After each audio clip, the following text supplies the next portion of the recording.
Mogoče spomnite kakšne zanimive, nenavadne zgodbe iz tistega časa, ko ste sklepali zavarovanja honorarno? Ne. Mu sem Mitsubishi Lancer, srebrna strela. Okay. In sem takrat, če ni bilo avtoceste, v 25 minutah brez avtoceste prišel od te banke do Rovoza in on mu denar dal. Tako mirno, evo. Okoli tistega časa ste se tudi profesionalno s košarko ukvarjali. To rečeš temu profesionalno. Mi smo takrat rekli, tukaj je bilo NBA, tu so bili profesionalci, tukaj smo bili pa amaterji. Olimpija je bila največji klub v Sloveniji, vse ostalo je bilo pa nižjega ranga. Če si igral za Olimpijo, in tu je smisel kaj vprašati. Ja, sem. Ampak po enem letu sem imel že ozvočevala Halo Tivoli. Obenem tudi že vzela 100.000 mark kredita in vse, kar se mu je bilo pod hipoteko. Leta 2000 ste se tudi bolj resno začeli ukvarjati s politiko, ne? Zame po tem poslanskem mandatu ni bilo posla, ne? In smo je mami dala 50 evrov kdaj. Pa tudi malo se ukvarjate s turizmom. En misel, tu imaš hišo, kaj not ljudje prihajajo, te pa denar prihaja. Ne moramo mimo tega, da bi tole skrito kamero malo imela. Kakšen je bil pa finančni izkupiček te oddaje? Tako je bilo. Zadnjo rundo sem imel plačano. Lepo pozdravljeni v novi epizodi Inkrementum podcasta. Moje ime je Nace Ajtnik in danes je z mano v studiu najbolj znani slovenski policist Franci Kek. Lepo pozdravljen. Živel, to si je lepo povedal. Bomo dolgo, ker imam mokro v čevljih. Se bom zdržal, ker mi je fajn, prvo si je fajn. Tisti, ki ga poznajo, vedo, da je Franci Kek vsestranski kreativec, režiser, producent, improvizator, ustvarjalec legendarnih skritih kamer, organizator rokotočca, dolgoletni košarkar na visokem nivoju ter celo bivši poslanec. Tisti, ki ga pa ne poznajo, pa radi rečejo, da še nikoli ni delal nič. Točno tako. Pozdravljen, Franci. Pa najbolj, da kar začneva. Včasih mi je, da vas lahko gostim v našem studiu. Sem sicer eden tistih drugih, ki že dlje časa spremljajo vašo kariero. Pa bi kar... Prav zelo dolgo ne, ker si kuksista. Ja, 27 bom zdaj. Od rojstva. Od rojstva, tako da... Ampak še vse, mogoče bova danes kaj več zvedla. Pa kar začniva mogoče na začetku. Opisali ste tudi, obiskovali ste ekonomsko srednjo šolo, je res, in potem tudi ekonomsko fakulteto. Ampak ta študij vas ni prepričal. Kaj vas je odvrnilo takrat od ekonomije? Ampak kljub temu ste kaj odnesli dobrega iz te izkušnje? Ja, zdaj najprej kaj me je pritegnilo. Tu, da sem šel na ekonomsko srednjo, ki je bila blizu šola. Jaz sem na enem mestu takole vrtec, osnovno šolo, srednjo šolo, pa sem pa šel tudi v službo, majčkeno čez cesto. V gimnazijo pa nisem mogel iti, ker nisem bil odličen, sem bil prav dober, odličen sem bil pa do 6. razreda. Pol pa zadnje 2 leta pa nisem bil več. Pol me je pritegnilo tudi sošolka, ena je dobro izgledala, v osnovni šoli je šla na ekonomsko, tu me je pritegnilo, pa ni bilo nič pol. Vsaka naložba se že ne splača. Na ekonomijo sem šel pa zato, ker ni bilo sprejemnih. Pa šel en tudi, ker takrat sva bila prijatelja, Oskar, ki je zdaj zelo uspešen, ima agencija Oskar, on je tudi šel, pa sem šel pa tudi jaz. Ok, super. Še vsem kakšna dobra praksa ali navada z fakultete ostala? Nič se ne spomnim, kaj bi mi. Da je bilo treba, tako je zdaj. Jaz sem takrat igral košarko, kar mi je bilo bistveno. In ko sem še hodil v šolo, najprej sem hodil 4-krat, pol 3-krat, pol 2-krat, sem mogel zelo zgodaj vstati.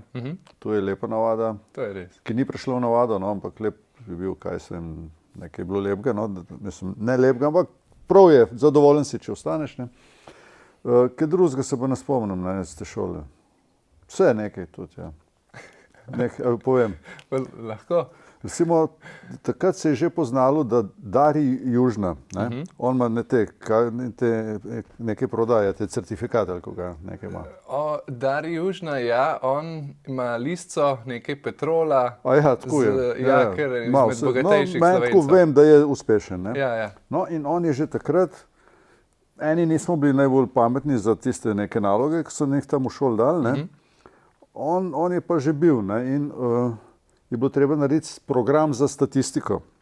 In pol je on tu začetka je prijateljsko pomagal, ne, pa je komu skoraj naredil, ne, ampak je bilo preveč tega, ne, teh želja, ne, je rekel, zdaj imam pa dosti, ne, in je začel po 100 mark računati. Ne. Tako da jaz sem bil v tej drugi rundi, ki sem mu že 100 mark takrat plačal za to. Ne. Je pa pol bil on enkrat kasneje sponzor enega našega filma in dal pa 500 mark. A, res? Ja. Okay, no, evo, lepo se je obrestovalo. Ja. Super. Pri 21 pa potem prvič z delom začel v zavarovalnici Tilia, ne? Kako je prišlo pa do tega? Je bila to vaša odločitev oziroma je bila to neka priložnost, ki se je ponudila? Kaj je bila pobuda? Ja, ne, takrat je bilo tako, da če si se javil na zavod za zaposlovanje, si v 3 mesecih kar službo dobil, ne? In videl sem, da v šoli mi ne gre najbolj, ne? V 2 letih sem naredil polletnika. Je bilo pa fajn, da nek denar prinesem domov, ne? Ker takrat pri košarki to se še ni plačevalo, tako kot v današnjih časih, ne? Dobili smo, vem, da smo dobili neke bone za hrano, ne? Ajde, ranga 300 mark. Ampak je pasalo, da bi še kaj več bilo, ne? Bila sva sama z mamo. Pa sem se prijavil na zavod za zaposlovanje in so me iz zavarovalnice poklicali. In sem šel na razgovor in je pol moj prijatelj, ki je bil tudi v košarki, Franci Bek, rekel, da so njega vprašali, če bo ta, ok, ki tako bolj zgleda, ne, jaz sem bil, imel sem dolge lase, hlače, kavbojke pošite, ne, pa tako, ne. In nisem dejal vtis enega uradnika tazga, kot ga ti daje, ne. Hvala. No, ampak je on rekel, garantiram, ni problem, zanesljiv, in so me vzeli v službo pri 21. In kar se mi danes pri 61 zelo fino zdi, ker bom šel čez 4 mesece v penzijo. Evo, super. Ja. Se splačali tako zgodaj. Ja. Kaj pa vas je delo v zavarovalnici naučilo o ljudeh oziroma od njihovem odnosu do financ in pa tveganja? Najprej sem bil pač tam v sobi, kjer je bilo še 7 žensk, pa jaz 8 nas je bilo in smo imeli kontrola polic, tarifacija se reklo. Ne. Mi sem gledaš, če je on zastopnik prav polico izstavil. Sčasoma sem videl, da en se je zmotil v enem letu 2-krat in ga nisem več gledal, ne. Sem si malo prišparal časa. Pa ene 2 stvari sem opustil, ker takrat so se že računalniki upeljali, pa so eni še na roke nekaj, tisto sem, tako da sem, rečemo, ko sem bil tam, sem delal teh službenih stvari kakšen teden, ne. Okay. Ampak je bilo vse narejeno. Pol sem postal pa referent za kreditna in transportna zavarovanja. To kreditna zavarovanja, ne, to je bilo pa zame zelo psihično naporno, ker kredit, ki ga da banka, ta banka ali vzame hipoteko, ne, ali karkoli, ali pa lahko zavaruje tudi pri zavarovalnici kredit, ne. Se pravi, če človek, ki je vzel kredit, ne bo vračal banki in če je ta kredit banka zavarovala pri zavarovalnici, bo banka se obrnila na zavarovalnico, rekla, vi ste tisti, ki morate zdaj to izplačati, ne. V ta namen pa ta banka najprej eno premijo plača, zato pač zavarovalnice to delajo, ker pač premijo dobijo, pa škodni dogodek še, ne. No in jaz sem se mogel odločiti, ali nekaj zavarovati ali ne, pri kreditih, ki so bili tudi, rečemo, danes ranga 100.000, 200.000, 500.000, milijon evrov, ne. In tam sem se jaz mogel odločiti, ali ne, ne. In sem tudi malo slab spal, gledaj zaradi tega. Kako pa pol, kakšni so bili kaj kriteriji, da... Pozanimal sem se v tej firmi, ne. Če je bila firma z Ljubljane, sem poklical nekaj ljudi, ki so v Ljubljani, kaj vedeli o teh stvareh, ne. Ampak sem si želel iti stran iz tega delovnega mesta, sem si zelo prizadeval za kaj drugega in sem bolj postal vodja tržnega komuniciranja in odnosov z javnostmi, ne. Marketing. Ja, to je posel, ki mi od nekdaj mi paše. In takrat je bilo kaj poudarka? Ja, takrat je bilo pa, v bistvu naziv je lep, ne, vodja tržnega komuniciranja. Sliši se dobro. Ja, sliši se dobro. V enem trenutku sem hodil tudi s kravato, pa rekel sem v službo, ne, tukaj, da bi videli. Pri katerih letih je bilo to približno? To je bilo tam pri dobrih 30-ih. Pri dobrih 30-ih. Pri 33-ih sem že roko otoče začel v službi delati, ne. No, ampak zdaj zavarovalnica je imela en malo hecen pogled, ne, če smo pri financah, ne. Me veseli, da lahko kaj pametnega povem tudi o tem, ne. Namreč meni so rekli, Franci, mi nimamo denarja za reklamo, so rekli, za reklamo. Mi moramo, koliko škod čaka za plačati, mi moramo tu plačati, za reklamo ni denarja, ne. In sem jaz naredil tudi kakšen elaborat, tu so mi pa pustili, da sem se šel šolati na kakšne seminarje, knjige sem si kupoval in sem se izobraževal na tem področju. Ne. In sem jim rekel, lejte, če hočete škode plačati, se morajo ljudje zavarovati, ne, pri nas. Če hočemo, da se bodo zavarovali, jih moramo prepričati tudi, da se splača zavarovati, se pravi, rabite moje delo, ne, ampak ni bilo nič. No in potem, to je bilo, to delovno mesto sem imel tam nekje od 95 do 98. Bolj sem bil zato, da sem dal kakšen reklamni material ven, pa kakšen transparent je kdo prišel iskat, pa sem ga dal. Ne. To je bilo več ali manj moje delo. Vmes sem hodil tudi, kaj drugega sem počel. Ne. Mislim, takrat sem tudi honorarno zavarovanje sklepal. S prijateljem Marjanom Pernerjem sva začela odzvočevati. Sva odzvočevala. Na lokalni televiziji sem mu redno tedensko oddajal živo. In leta 97 in 98, ko nisem bil več, ko sem se poslovil, sem naredil 2 rokotoca v službi. Ja, slovo je bilo pa tu sem že kdaj povedal, no, ampak da me moj šef vprašal, kaj pa ti delaš? Ko me dol enkrat na hodniku stal, ko sva že šla domov, kaj pa ti delaš? Vse ko nič, ne. Ko nič, kaj bi moral, sem ti pa že povedal in tudi napisal, imaš vse napisano, ne, kaj treba delati. Tako pa ne bo šlo. Rekel, ja nič, boš pa, ti bomo dali, boš mu te večje firme, boš zavarovanja skrbel za te. Rekel, tu me pa ne veseli. Takrat sem pa že začel druge stvari delati, sem rekel, tlele imam še nekaj kredita, poglej, koga je, če se ti zdi, da lahko tule obrnemo na ta način, da se ne pogovarjamo o kakšnih odpravninah, tisto prečrtajte, pa me jutri ni več v službo. In tako je tudi bilo. Ja, okay, pametno. Potem na koncu ste... To so te finance, ne? Ja, tako, to so te finance. A se mogoče spomnite kakšne zanimive, nenavadne zgodbe iz tistega časa, ki ste sklepali zavarovanja honorarno? Ne. Noben problem. Noben problem. Mislim, veš kaj, takrat je bilo obdobje, ki se je večkrat letno podražilo zavarovanje. To je samo na 3 mesece se je zavarovanje podražilo. Ne? In pa je bilo bistveno, da si imel ti seznam, kdaj komu poteče zavarovanje avta. Ne? Govorimo o avtomobilskem zavarovanju. Za hišo pa tu se ni tako držilo, za avto pa vsake 3 mesece. Ne? In potem pač veliko ljudi sem poznal in vsakega sem vprašal, kdaj ti poteče? Takrat pa takrat. Lej, te bom jaz obvestil, ker zavarovanje pa lahko skleneš en mesec prej. Ne? Te bom jaz obvestil, da bomo tu naredila tik pred podražitvijo. Ne? In samo pol seznam nekih več 100 ljudi, ne vem, tavžen kuk, ki sem jih na ta način njim uslugal, oni meni. In sem postal malo moteč za obstoječe, jaz sem to honorarno delal za obstoječe zastopnike, nekaj sem tudi malo njim vzeli hodil. Ne? In so pol oni nekako dosegli, da je pa kek ni več tega delal. Ja, žal tudi take. Tako. Ampak ste se fino znašali. No. Tudi malo poslovno, ne? Zelo, imate to živce. No. Takrat pa v obdobju potem osamosvojitve, ne, spravite, da so se konstantno zadeve dražile, je bilo tudi malo hiperinflacije, ne, takrat, ko je bil še dinar.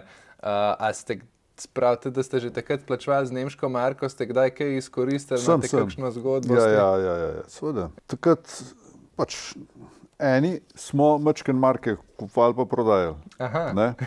Ob tem je bilo tudi bistveno, ker je bila taka inflacija, ti si na banki dobil 10 čekov za en teden, po moje, ne? Ker to se tudi s čeki plačevalo. Ne?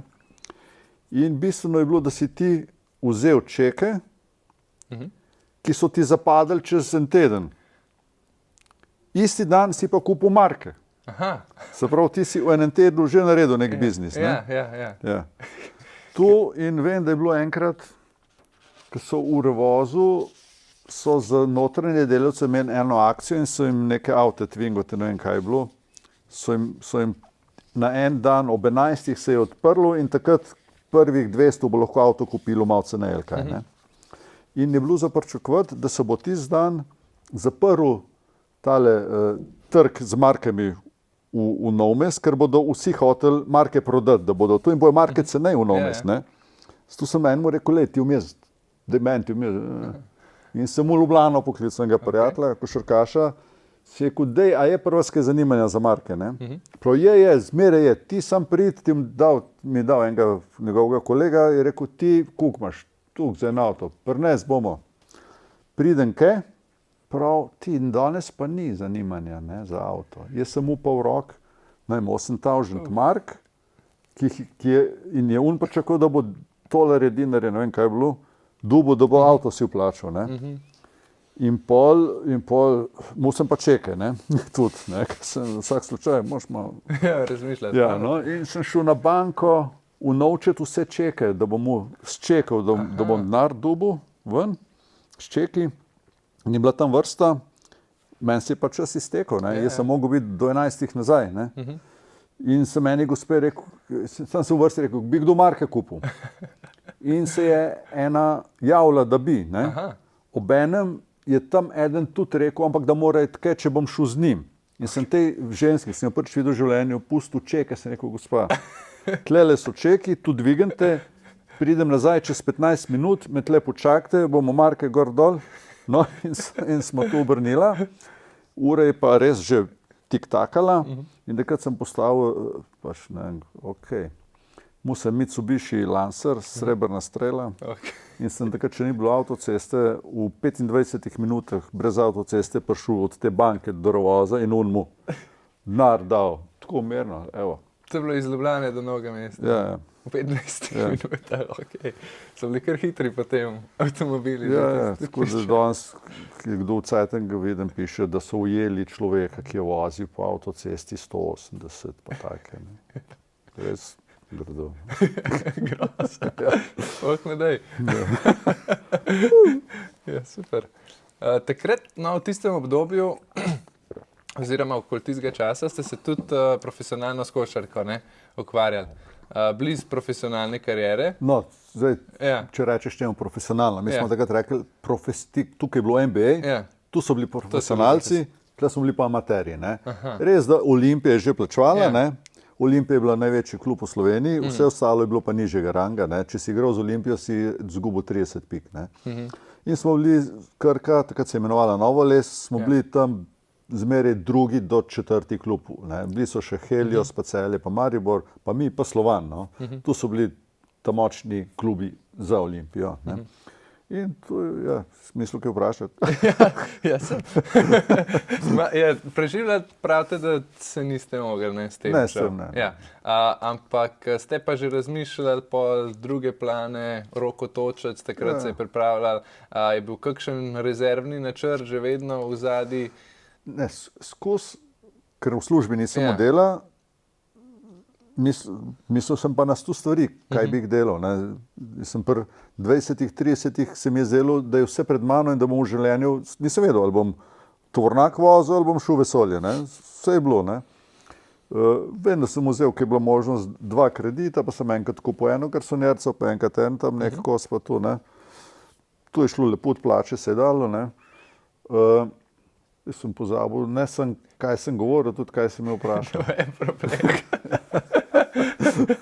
Ne vem problem, ampak lepo, da se je dal takrat kupiti eno garsonjero z enim kreditom, pa še kaj drugega. Ja, to je bilo malo cenej, pa... Je drugačna situacija, ne. Ampak lepo. Peva mogoče pa kar na Roko Točec. Kako ste pa sploh financirali prve izvedbe, recimo? To je bil kar velik, ne, še vseeno, koliko 10,000 folka na dan, recimo, malo manj je prišlo. A je bil to velik zalogaj? Ste imeli kakšne skrbi, da mogoče ne bi uspeli? Ja, finance so res pomembne. No, do Roko Točca je prišlo tako, da je prišlo najprej do ozvočenja s prijateljem Marjanom Pirnerjem, jaz sem bil že v službi, ne? On je bil pa še študent in si enkrat 2000 mark sposodil od mene. To so bile 4 plače, rečemo. Ne? In pride čez en cajt, pravi, jaz imam tle 2000 mark, ampak imam še 2000 mark. On je mu 4000 mark. In je rekel, če daš ti še 2000 mark, se pravi, on je meni nar tako vrnil, da je še po 2 ure prišel. Je rekel, če daš ti še 2000 mark, bom jedva ozvočenje kupila. In tu se pol ozvočuje in tu bo denar bo spet kar leto skup. In sva kupila za, se pravi, za ta denar ozvočenje. Časoma smo ugotovili, da rabimo tudi nek prevoz, pol smo ugotovili, da če imaš ozvočenje, fajn, da imaš tudi lučke. Ampak po enem letu smo mi že prišla, prvo ozvočenje je bilo, ki so neka šola imela nek tek, pa je ono doma prinesel en zvočnik, pa mislim. Ampak po enem letu sem mi že ozvočevala halo Tivoli. V enem tudi že vzela 100.000 mark kredita in vse, kar se mu je bilo pod hipoteko. Torej, ni bilo all in. Smo velikopotezni. Velikopotezni. Ok, lepo. No in pol, do Rokotoca, veš, kaj sem se spomnil. Super. Malo vode sem spil, ne. Tako kot Marcel, Marjana Abramovič rekla, Marcel, spij malo vode. On spil. Počasi, Marcel, počasi. Krmir. Voda. No, in pri tem ozvočenju sem bil jaz sam za kište nositi pa avto voziti, ker tehnično se res ne spoznam, čisto na nič. V zraku je bilo, zakaj ni več Rokotoca, ker 76. 83. so ga že naredili. To sem tudi velikrat povedal. No in pol, mi smo pozvočevali Zgaga festival, tam pri Litiji, eno leto prej. In so pol mi rekli, če oni lahko delajo, bo tudi mi tako zvočenje že imamo, in smo pol tu začeli delati. In sem jaz bolj z Rokotocem se ukvarjal. Tudi, da mi je bilo promocija pa te stvari, pa nastopaštvo, za razliko od Marjana, ki je bil tehnik, rekel, ne, daj ti povej, tam če kdo kaj. In smo pol nova celostna podoba, kanali, kako to spromovirati, PR, delo z radiji, delo s televizijami. Mi smo imeli tudi že filme, ki smo jih snemali, sem ponudil nekim televizijam z omenjo za promocijo, Rokotoca. Tako da smo ga lepo sfurali takoj na začetku že. Finance je pa tako, ne. Mestna občina Novo mesto je že od prvega leta podprla ta festival. Super. To je bilo, zdaj prvo leto ni bilo tukaj, ampak mi smo ponovadi od občine dobili med 10 in 20 tisoč evrov. Proračun celotnega festivala je bil pa okrog 300-400 tisoč evrov. Se pravi, je velik denar, ampak da smo mi, ker tudi da nas je že prvo leto podprla občina, mi smo s tem tudi prihajali v druge firme, smo rekli, ta dogodek podpira občina, in dobili smo dovoljenje. Krka, župan Koncilij je rekel, povej jim, da občina to podpira. In smo s tem lažje prihajali in odpirali vrata. Zaslužen za to je bil pa Robi Judež, moj prijatelj, ki je na občini delal, da je tudi županu razložil, da je fajn. Ki je bil takrat sekretar za kulturo. No, in se pravi, tu je bil ta denar, ki ni bil tako velik, ampak mi smo prodali dosti kart. Največji prihodek festivala so bile vstopnice, pol so sponzorji, pa nek odstotek od gostinstva. Koliko je pa stala takrat vstopnica za Rokotočec? Ja, če rečem, današnjega denarja je bilo verjetno za en dan kakšne 20 evrov, pa za 2 dni 30, ker na 3 dni smo šli pol par let za tem. Mislim, na koncu smo bili že precej poceni. To je kar poceni, ne? Da se to draži. 50 plus. Da se to draži. Kakšni bolj. Ampak se nam je šlo razen 3-krat. Mislim, dvakrat smo imeli velike izgube, ki smo jih mogli reševati. Zaradi vremena ali česa drugega? Ja, ali pa imaš malo slabš bende, pa vse sorte je. Jih malo preveč plačaš. Prije tažent ljudi manj, pa je tu 50 tisoč evrov, ki jih moraš nekako. In pa v 17 letih smo mi vse plačali. Nazadnje sem pač mogel eno od teh garsonjer, ki sem jih na kredit kupil, takrat sem mogel prodati, da smo plačali račune. Ampak vse je plačano. Ok, super. Ampak ta garsonjera se je prodala kdaj približno? Za 36 tisoč evrov sem jo prodal. 36 tisoč evrov? Ja, sem jo prodal leta tam, ja, seveda, izguba je bila 2013. Leta 2013 je bila garsonjera 36 tisoč evrov na mestu. Mogoče je bila 39. Jaz sem kupil nekaj drugega za 36. Nepremičnine ne več. Ne. To skoraj ne verjamem. 10 let star avto. 10 let star avto? Ja. Za 36 tisoč evrov? Ja. No, zanimivo. Ja, da zdaj tam le ga s Porschejem se vozi. To je prše. Ampak 36 000 evrov da mrzdo v Sloveniji za avto, ne? Se pravi, ni zdaj tu ne vem kaj. So novi Megani več, ne? Pa Clioti tudi. Pa noben reči, lega. Okoli leta 2000 ste se tudi bolj resno začeli ukvarjati s politiko, ne? Najprej lokalno, potem pa državno. Kakšna je bila motivacija za tem? Motivacija je bila samo, dajmo še kaj, ne? Počnemo tu, pa tu, še nekaj lahko, ne? In smo šli spet s prijatelji leta 1998 na lokalne volitve. Ampak to smo bili tako, dosti neresno, ne? Ampak tako je, pač ljudje volijo, volivci volijo dostikrat ljudi, ki so jim všeč ali pa popularni. Ne tukaj, a bo ta znal nekaj narediti. Ne? Naš program je bil samo, da smo en jumbo pano najeli za en mesec, pa gor napisali, ne obljubljamo, naredimo. Ne? Ker nekaj narejenega sem pa že imel takrat, ne? Se pravi Rokotočec, lokalna televizija. Ne? In smo takoj prvo leto že postali tretja najmočnejša skupina v tem občinskem svetu. Posel pa leta 2000 študentje, stranka mladih, to je predvsem študentske organizacije, šlo, začutili, da bi oni se šli državno politiko in so pol povabili te mlajše, takrat so bili še mlajši, ne, iz cele Slovenije, da so kandidirali. Ne. Veste, kaj te želje nisem imel, da bi bil poslanec, ker sem dosti drugega, sem rekel, lahko vam pomagam tukaj, da kandidiram, ne bi pa. Ne. In potem so me res dali na dva taka mesta, ki sta neizvoljiva, v Grosuplje pa v Ljubljano.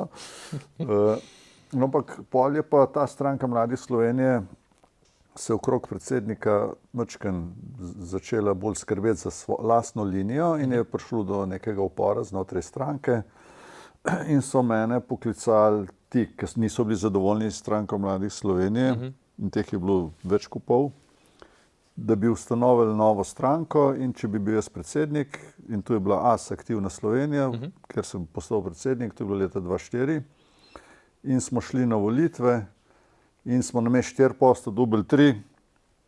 Edina tolažba je bilo, da sem se še manj dobil, slaba. Ja. No, ker je tako, da vsaka stranka, ki naredi več kot 1% na volitvah, dobiva mesečno nek denar. Ne? Ja, okoli 100,000 od proračuna. Ne? Odvisno, koliko si naredil, ne?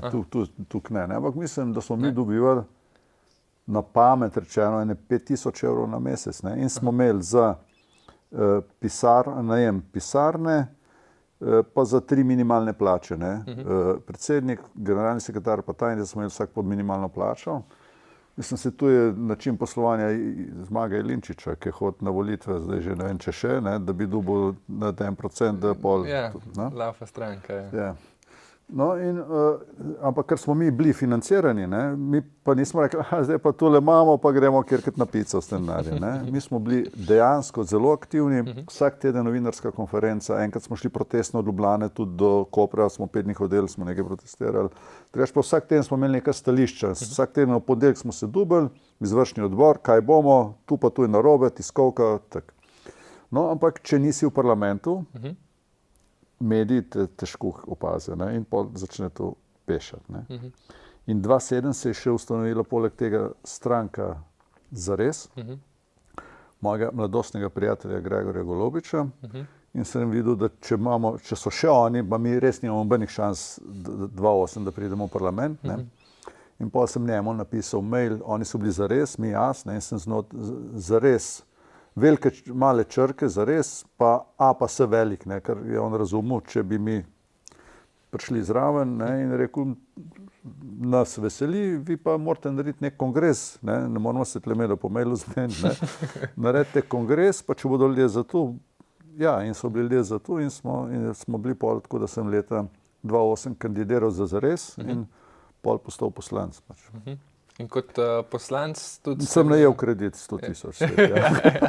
Ker misliš, mi smo tako fajn, da zdaj bomo še ne 2 mandata, ne?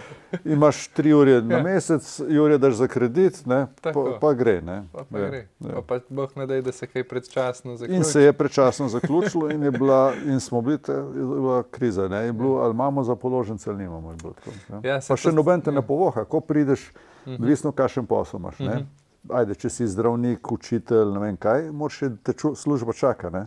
Če si pa nek javni nastopač, se te pa vsi malo branijo. Zame po tem poslanskem mandatu ni bilo posla, ne? In smo je mami dala 50 evrov kdaj. Ja, kot poslancu neko plačo, pa to ste prejemali, pa tudi ste imeli malo pogleda verjetno v državno. Ja, zdaj meni ni žal, da sem to bil, ne bi šel še enkrat. Ok. Ne, če bi šel Golobič, bi šel. Vidiš, kako stvari tečejo, več stvari ti je jasno.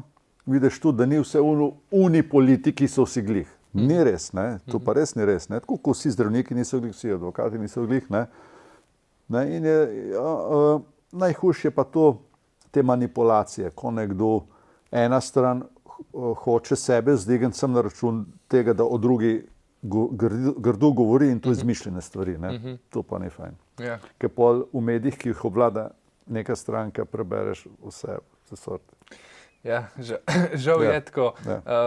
Iz vidika financ sem vas še hotel vprašati, kakšna je bila pa javna percepcija recimo zdaj? Kako to misliš?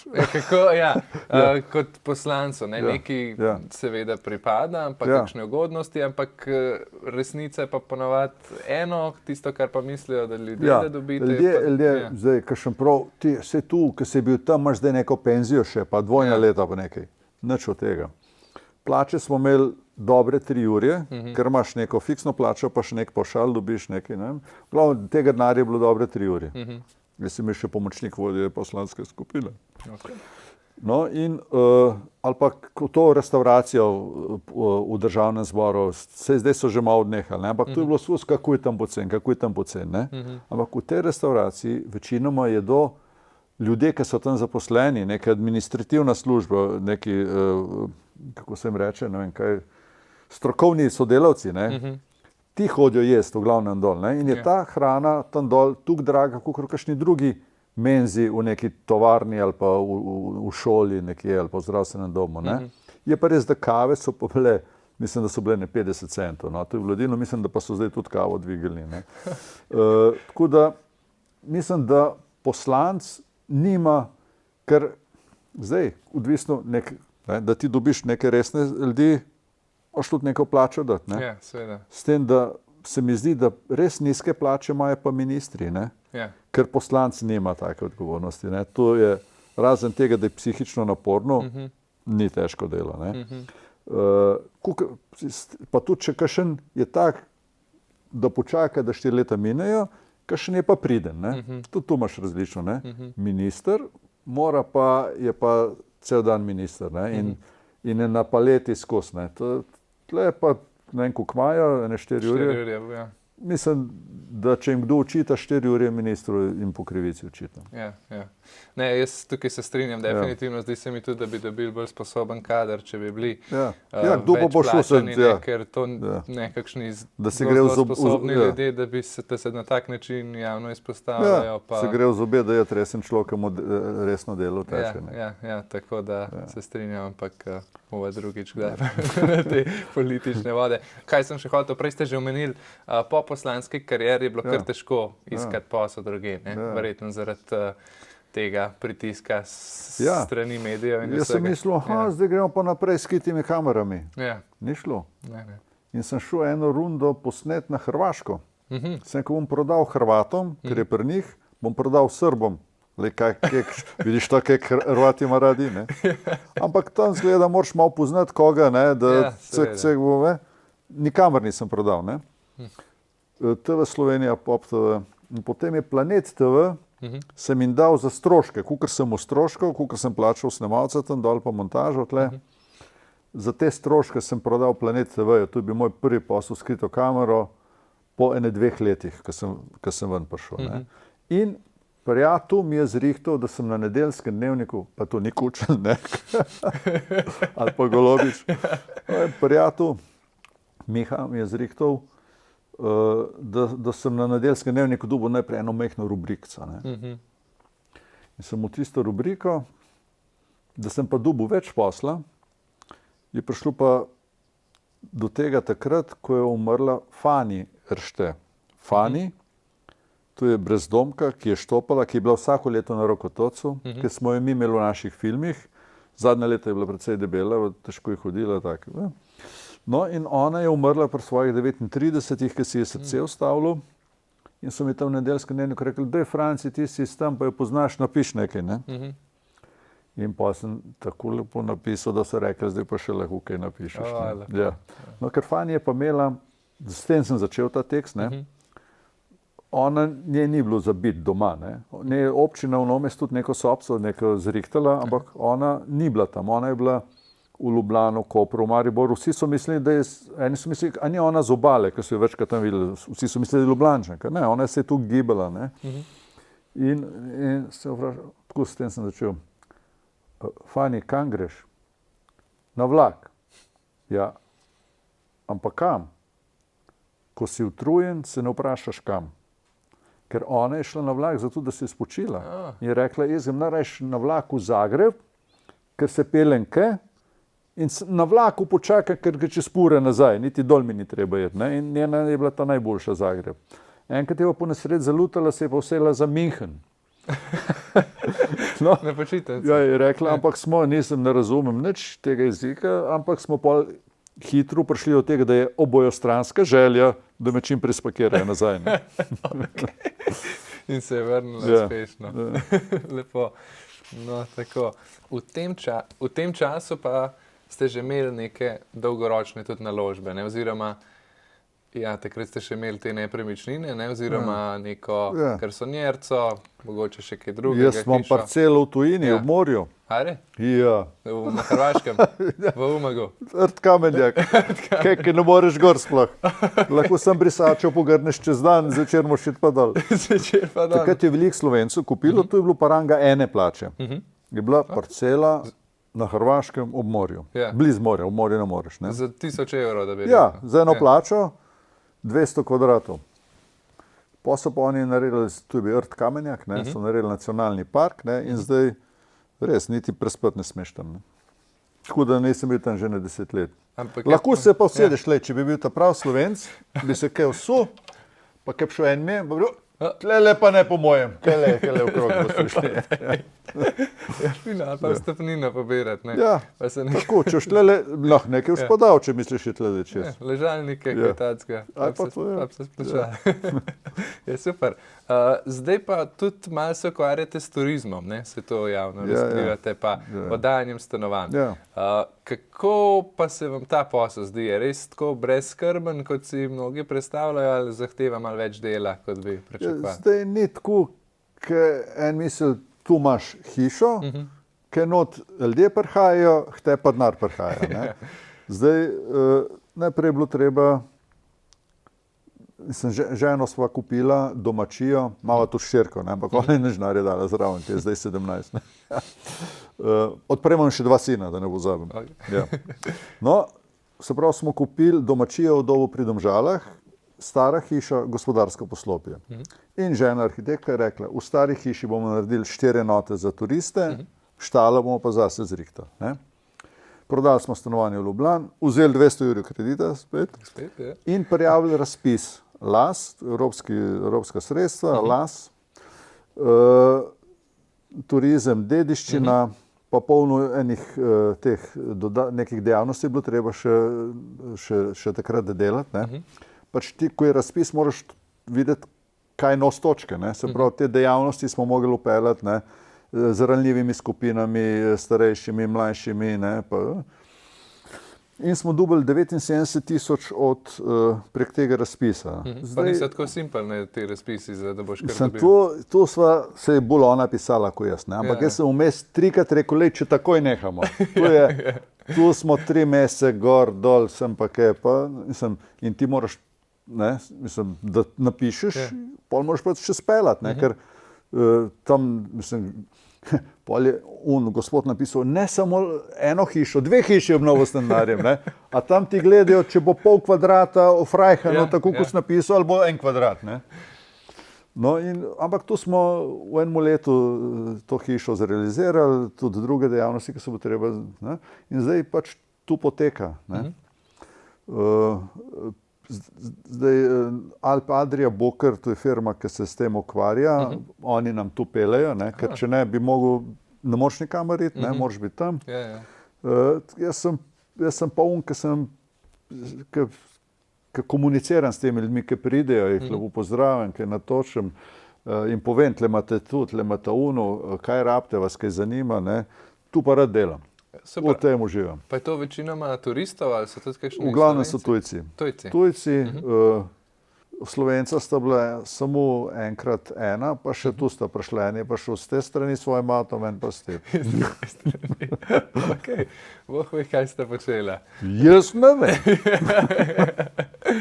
Ok, ampak. In me tudi ne sme zanimati. Ja, seveda. No, super. Ampak to je bilo, katerega leta ste kupili ta gospodarski objekt, pa ga preurejali? Mislim, da 2000, ne? In to je bilo 2020. To so pol te dejavnosti potekle znotraj korone. Jaz sem hodil po domovih za ostarele v nekih skafandrih, da smo imeli tam delavnice na temo te, kaj je, sem že pozabil nekaj. Ni bilo enostavno, tudi to je bilo malo, ampak rad grem med ljudi. Ja. Kakšne se pa zdijo vam, da so bile, takrat ste potem kar dober čas v bistvu izkoristili za nakup te nepremičnine, ker potem, če bi se recimo lotili to po koroni? Ko smo mi končali z obnovo, je bilo obdobje, ko so šla gradbena dela zelo gor, material je šel gor, takrat in mi smo glih ujeli, da smo še v tem cenejšem valu to obnovili.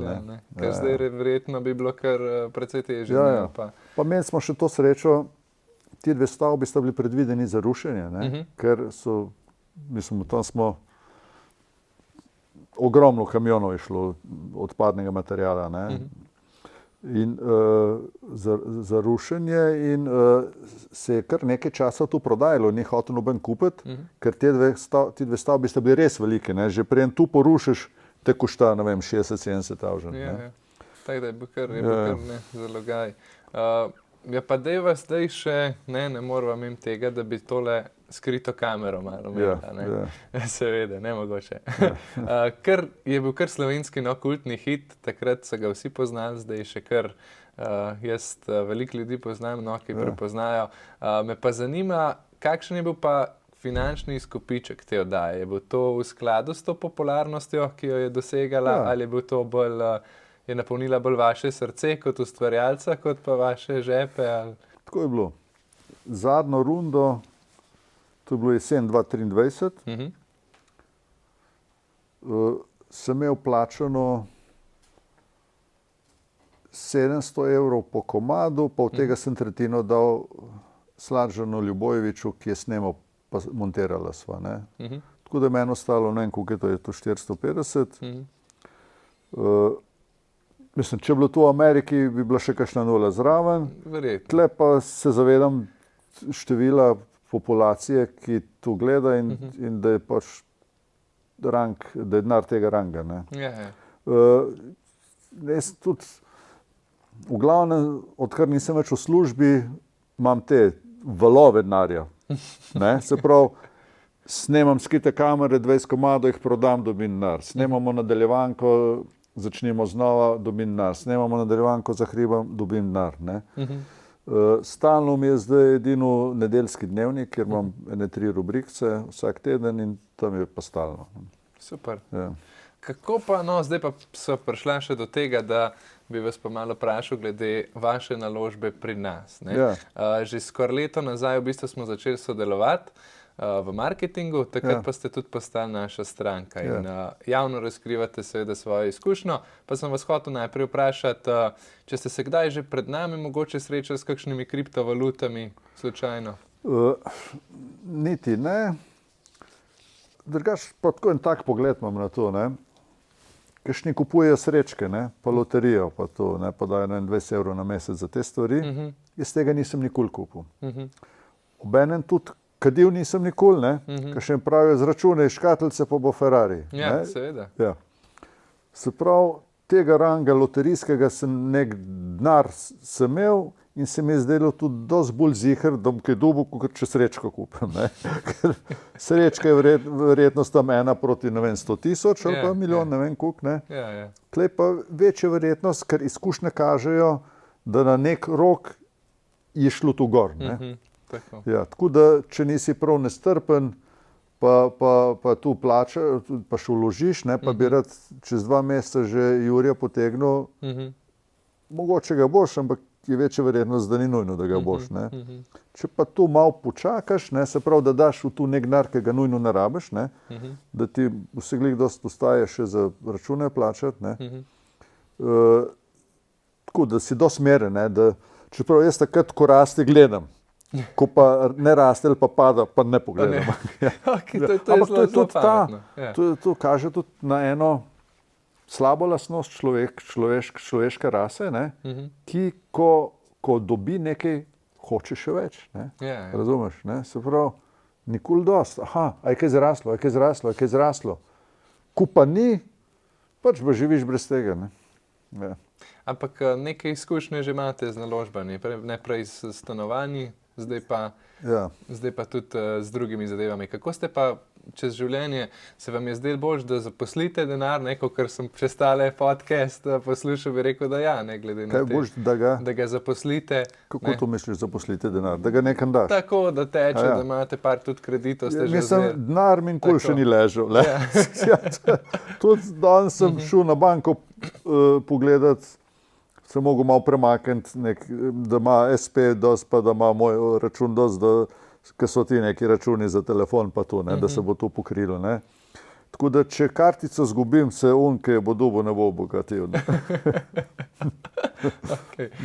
Kako pa ste potem, recimo v zadnjem letu, zdaj že 1 leto je bilo, odkar ste se zadnji z Izidorjem usedla, pravite, da ne spremljate toliko veliko vaše naložbe oziroma samo takrat, ko raste. Torej, se bolj prepustite to zadevo in se ostalim stvarem zdaj posvetujete, torej bolj pustite na miru, razen takrat, ko raste. Bilo je tudi že malo več, ko je zdaj, bilo je pa tudi že manj. Tudi že manj. To je pa narava, kot to trga, ampak upam, da boste, seveda, tudi vsi čez nekaj let zadovoljni s to naložbo. Kaj pa bi vi mogoče svetovali našim gledalcem, ki se spogledujejo z investiranjem oziroma z investiranjem v kriptovalute, pa še niso čist sigurni, kaj ne naredijo? Jaz bi rekel, zdaj vi imate tudi eno knjigo, nekako e-knjigo. Zdaj, če znajo tu pogledati, naj tu pogledajo. Ta e-knjiga, to je kar nekaj informacij, pol naj malo pokličijo, se pogovorijo in pol naj nek denar, ki jim res ni nujen, dajo tle. Kar direktno. Treba je enkrat narediti tisto odločitev, ki... Ni pa nujno, zdaj. Mislim, jaz, noben ne more reči, da je to čudno, če to rečem, jaz sem ga dal. Zdaj niste meni dal zdaj 100 evrov, da bom to rekel. Jaz sem ga dal. Mogoče za konec, kakšna lekcija, dobra praksa, zgodba o denarju, ki bi jo rad sporočili našim gledalcem? Nisem tle tako težko. Tle pa jaz nisem tako domač. Ali sem pa se delam. Ne, mislim... To gde za sprot. To gde za sprot. Super. Najlepša hvala potem za obisk, pa upam, da se spet kmalu vidimo. Dobro.